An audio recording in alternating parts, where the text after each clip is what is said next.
यानी पीएम जन मन की शुरुआत।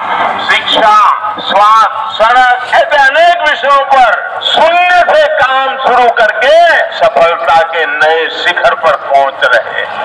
24,104 करोड़ रुपए से 28 लाख आदिवासियों को अब मिलेगा अनेक सरकारी योजनाओं के लाभ के साथ साथ अपने सपनों का पक्का घर, पक्की सड़क, बिजली, नल से जल और आयुष्मान भारत के तहत मुफ्त इलाज की सुविधा।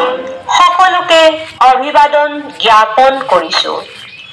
আজি 27 জুন ইংৰাজী তাৰিখে দিনৰ 12টা বজাত আমছৈ ৰাজহুৱা গৃহত জনজাতীয় লোকসকলৰ কল্যাণৰ কাৰণে কেন্দ্ৰীয় চৰকাৰৰ প্ৰধানমন্ত্ৰী জনজাতি আদিবাসী ন্যায় মহা অভিযান PM জনমন আৰু ধৰতি আৱা জনজাতীয় গ্ৰাম উৎকৰ্ষ অভিযান সম্পৰ্কীয় এখন বিশেষ সভা আয়োজন কৰা হৈছে।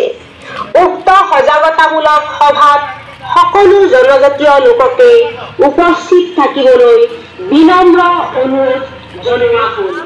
ৰাজহুৱা গৃহত জনজাতীয় লোকসকলৰ কল্যাণৰ কাৰণে কেন্দ্ৰীয় চৰকাৰৰ প্ৰধানমন্ত্ৰী জনজাতি আদিবাসী ন্যায় মহা অভিযান PM জনমন আৰু ধৰতি আৱা জনজাতীয় গ্ৰাম উৎকৰ্ষ অভিযান সম্পৰ্কীয় এখন বিশেষ সভা আয়োজন কৰা হৈছে।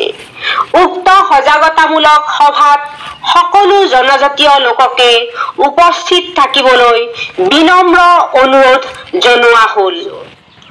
আজি 27 জুন ইংৰাজী তাৰিখে দিনৰ 12টা বজাত আমছৈ ৰাজহুৱা গৃহত জনজাতীয় লোকসকলৰ কল্যাণৰ কাৰণে কেন্দ্ৰীয় চৰকাৰৰ প্ৰধানমন্ত্ৰী জনজাতি আদিবাসী ন্যায় মহা অভিযান PM জনমন আৰু ধৰতি আৱা জনজাতীয় গ্ৰাম উৎকৰ্ষ অভিযান সম্পৰ্কীয় এখন বিশেষ সভা আয়োজন কৰা হৈছে। উক্ত সজাগতামূলক সভাত সকলো জনজাতীয় লোককে উপস্থিত থাকিবলৈ বিনম্ৰ অনুৰোধ জনোৱা হ'ল। ধন্যবাদ।